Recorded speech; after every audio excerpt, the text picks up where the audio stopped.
নমস্কার বন্ধুরা, আজকে আমি তৈরি করব সয়া চিলি। সোয়াবিনগুলোকে সেদ্ধ করে নিয়ে তার মধ্যে আমি আদা বাটা, রসুন বাটা, গোলমরিচ গুঁড়ো, কাশ্মীরি লঙ্কার গুঁড়ো, নুন, কর্নফ্লাওয়ার আর বেশি করে ময়দা দিয়ে সাদা তেল দিয়ে ভালো করে মাখিয়ে নেব। এবার আমি কড়াতে তেল দিয়ে দিলাম। তেলটা গরম হয়ে গেলে সয়াবিনগুলোকে ভেজে তুলে নেব।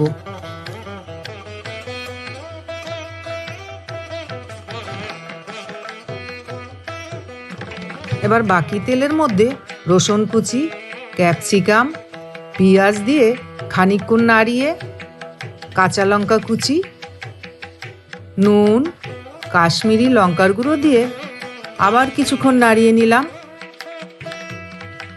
এবার আমি সয়া সস আর টমেটো সস দিয়ে দিলাম।